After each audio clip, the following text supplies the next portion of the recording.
I accidentally sent a nude to my entire company's email list, including the CEO. Okay, Reddit. Today I f***ed up royally, epically, in a way that I'm pretty sure will be immortalized in company lore for years to come. And honestly, I'm probably going to get fired. So yeah, there's that. Let me preface this by saying I'm not usually an idiot. I'm F28.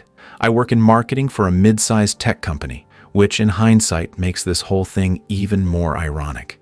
And I generally consider myself to be reasonably competent. I'm not like a tech genius or anything, but I can navigate a spreadsheet and I know how to use Google.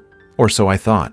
So last night I was, let's just say I was having a good time with my boyfriend, Mark, M30. We've been together for about 6 months and things are spicy.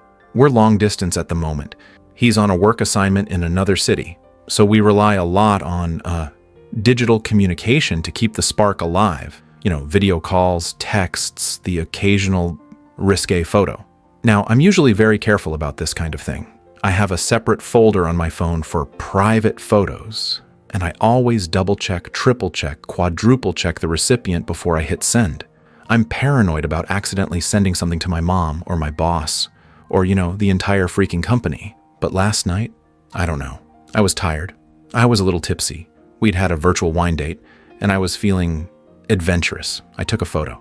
A very flattering photo, if I do say so myself. I mean, the lighting was perfect, the angle was chef's kiss, and I was feeling myself. I was about to send it to Mark, and my phone slipped. I swear it was like something out of a cartoon. 1 minute I was holding it, the next, it was tumbling through the air, and my finger, in a desperate attempt to catch it, somehow managed to tap the screen, right on the send button. But here's the thing, I hadn't actually selected Mark's name. I'd been about to, but I hadn't actually done it yet. My stomach dropped. My heart started pounding. I grabbed my phone, frantically trying to see who I'd sent it to. And that's when I saw it. The recipient. All employees, as in every single person who works at my company, including the CEO. I think I stopped breathing. I'm pretty sure my soul left my body. I just stared at the screen, frozen in horror, as the little sending icon spun around and around, mocking me with its cheerful progress. I tried to recall the email. Of course I tried, but because Murphy's Law is a cruel mistress, our company uses a system that doesn't allow email recalls. I learned this very quickly, after frantically Googling how to unsend an email and also maybe time travel on my laptop. It was too late. The photo was out there, in the digital ether, destined for the inboxes of hundreds of my colleagues. My first instinct was to just disappear, to crawl under my bed and never come out, to change my name, move to a remote island and live the rest of my life as a hermit crab. But then, the notifications started. Ding, ding, ding. My phone started buzzing like a hornet's nest.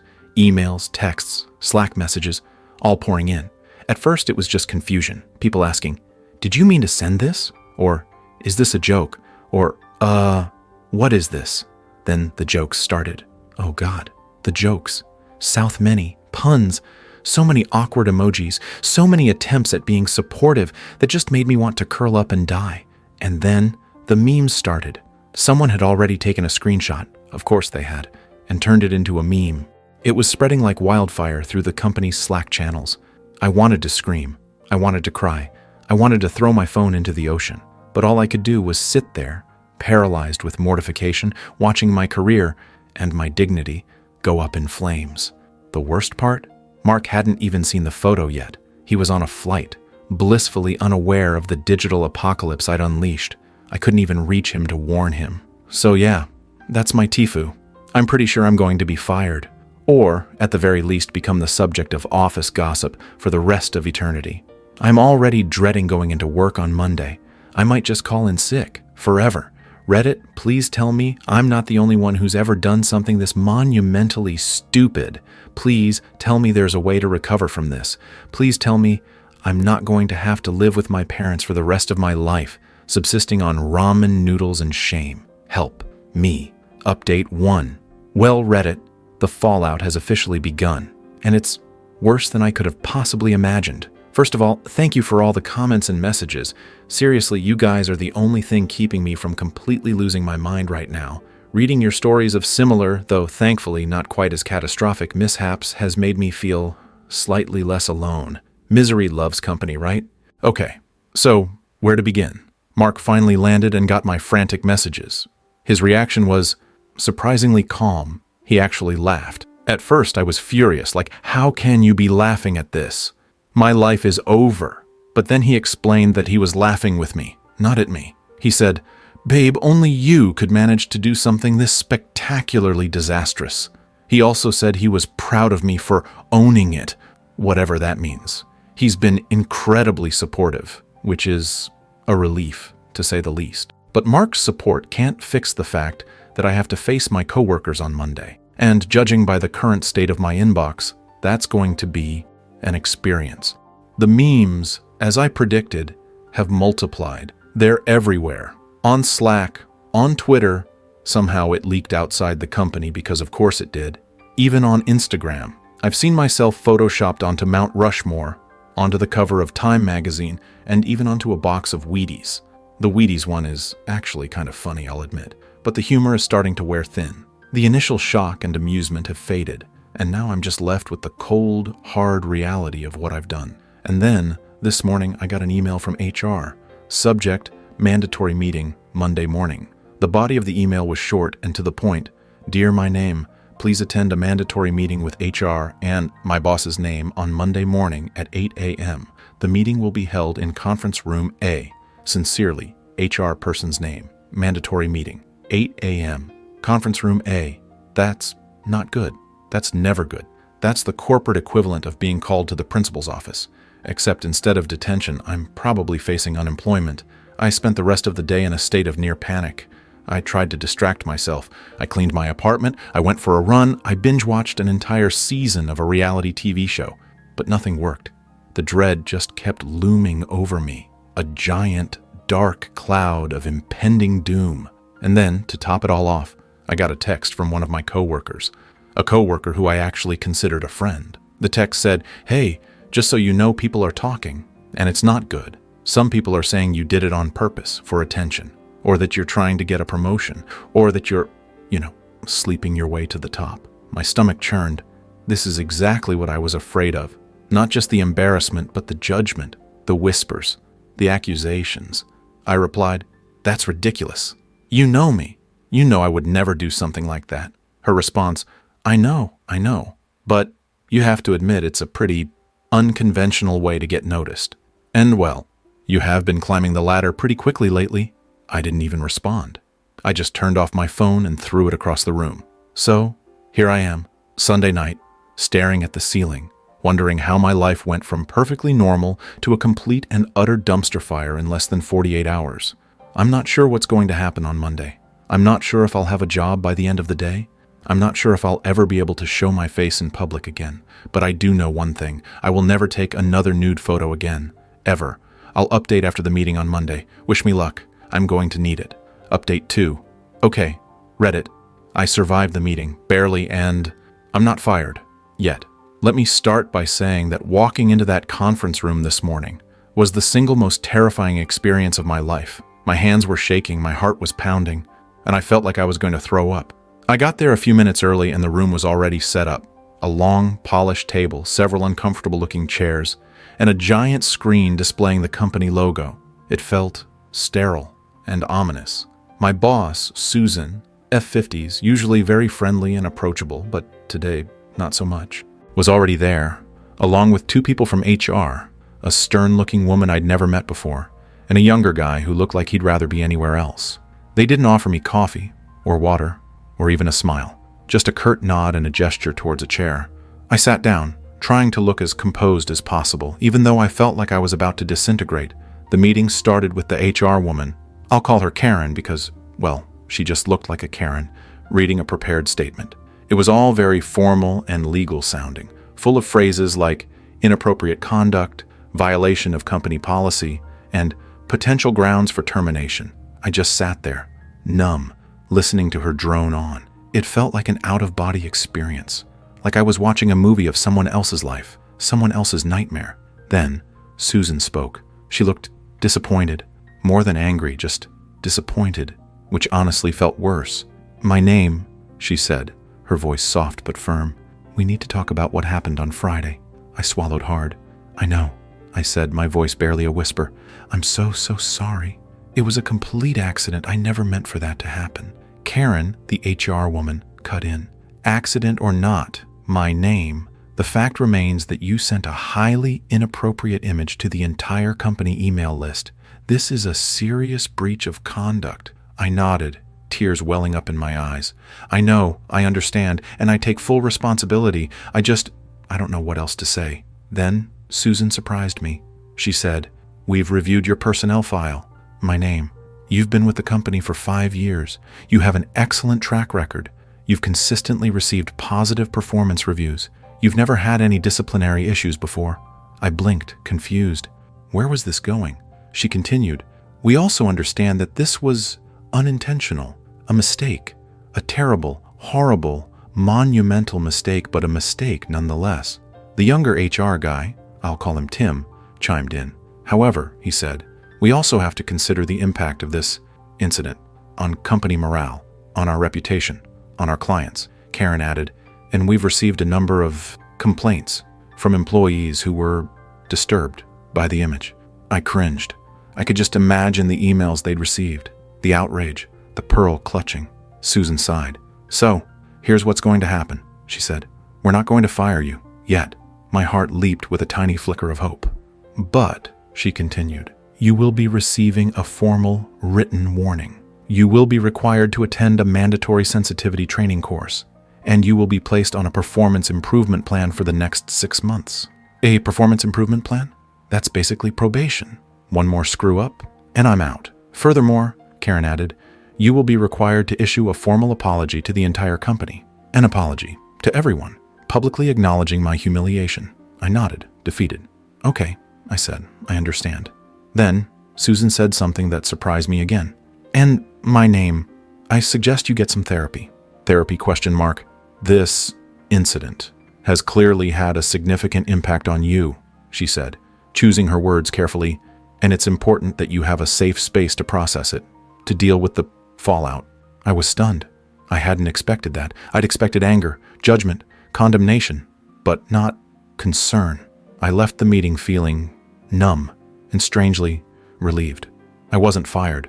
I still had a job, but I also knew that the road ahead was going to be long and difficult. I spent the rest of the day drafting my apology email. It was the hardest thing I've ever had to write. I had to find a way to express my remorse, take responsibility for my actions, and somehow salvage what was left of my dignity. I sent the email just before leaving work, and then I went home, crawled into bed, and cried. I don't know what the future holds, Reddit. I don't know if I'll ever be able to live this down, but I'm going to try. I'm going to keep my head down, work hard, and prove that I'm more than just the girl who sent the nude photo. I'll update again soon, hopefully with some less disastrous news. And if my company finds out, well, I'm already in trouble. Update 3. All right, Reddit. It's been a week since the apology email heard round the world, and I'm still employed, still mortified, still the subject of approximately 8,000 office memes. But hey, at least I'm not living in a van down by the river. Small victories, right? The immediate aftermath of the email was predictable. A wave of replies ranging from awkwardly supportive, "We've all been there, it's have you, Brenda, have you really?" to passive-aggressively judgmental, "I hope this serves as a valuable learning experience for you," to outright hilarious, requesting permission to use this as a training video for new hires. My personal favorite was from Dave in accounting, who simply replied with a gif of a dumpster fire. No words, just a perfect, burning representation of my current existence. Thanks, Dave. I appreciate the honesty. I spent most of Monday hiding in my cubicle, avoiding eye contact and pretending to be incredibly engrossed in spreadsheets. Every time someone walked by, I could feel my face burning. I was convinced they were all whispering about me, judging me, memifying me. The mandatory sensitivity training was an experience. Let's just say it involved a lot of awkward role-playing, a surprisingly graphic video about online privacy, which ironically featured no nudity, and a facilitator who kept making uncomfortable eye contact with me. I think I learned more about what not to do in a crisis than I did about actual sensitivity. But the real kicker came on Wednesday. I was called into Susan's office. Again, my heart sank. This was it. The other shoe was dropping. They'd changed their minds. I was being fired. I started mentally rehearsing my "I understand and I take full responsibility" speech. But when I walked in, Susan wasn't alone. Sitting across from her, looking incredibly uncomfortable, was Mark, my boyfriend. Mark, the intended recipient of the infamous photo. The man who had, until this point, been my only source of comfort and slightly twisted amusement in this whole ordeal. "Mark?" I said, confused. "What are you doing here?" Susan cleared her throat. "My name. We received a complaint from Mr. Mark's last name." "A complaint? From Mark? What possible complaint could he have?" Mark avoided my gaze. He looked like he wanted to be swallowed by the floor. "It seems," Susan continued, her voice carefully neutral, "that Mr. Mark's last name is unhappy with the distribution of the image in question." I blinked. "Unhappy? He's unhappy that I accidentally sent a NE'd photo of myself to the entire company?" "Not exactly," Susan said. "He's unhappy that you cropped him out." What? It took me a moment to process that, a moment to understand what she was saying. And then it hit me. The photo, the very flattering photo, the one I'd taken for Mark. It hadn't been just of me, it had been a couple's photo, a very intimate couple's photo. And in my panicked, sleep-deprived, wine-fueled state, I had, in my haste to send it to the wrong person, obviously, cropped out Mark's contribution to the image, leaving only me. Mark, it turned out, was offended. He felt unrepresented. He felt left out. He'd actually called my company to complain about it. I stared at him, speechless. He finally looked up at me, his cheeks flushed. I thought it was a good photo," he mumbled. "And, we took it together, and it's not fair that you get all the attention." Susan and I just stared at him. The silence stretched on, thick and awkward. Finally, Susan said, "Mr. Mark's last name. I understand your concerns, but I'm afraid there's nothing we can do. The image has already been sent, and frankly, it's not company policy to redistribute private photos." Mark looked even more embarrassed. "Right," he said. "Of course, I thought I'd ask." He then turned to me, a sheepish grin spreading across his face. "So, you gonna send me the original later?" I wanted to die. I wanted to melt into the floor. I wanted to spontaneously combust. Susan cleared her throat again. "Well," she said, "if that's all." Mark and I practically sprinted out of her office. We didn't speak until we were safely outside the building. Then, I just burst out laughing. I couldn't help it. The sheer absurdity of the situation was just too much. Mark started laughing too, and then we were both laughing hysterically, clinging to each other like life rafts in a sea of mortification. So, yeah, that's my life now. I'm the girl who accidentally sent a NED photo to her entire company and offended her boyfriend by cropping him out of it. I'm still on the performance improvement plan. I'm still attending therapy, and I'm still the subject of countless office jokes. But I'm also still employed, and I'm still with Mark, and somehow we're all still talking to each other. I guess that's something. Update 4, final update.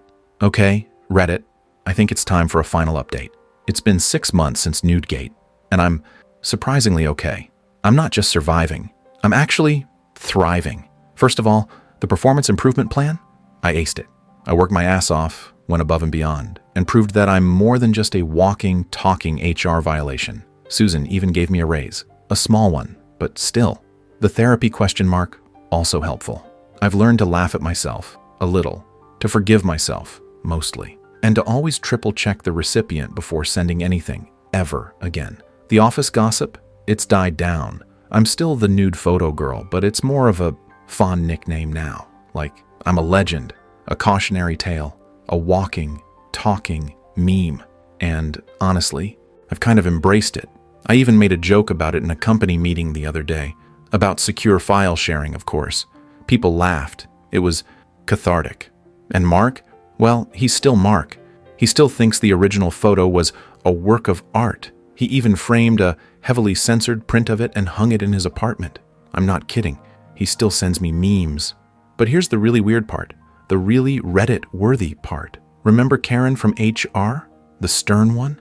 The one who looked like she'd never smiled in her life? Well, a few weeks ago she quit.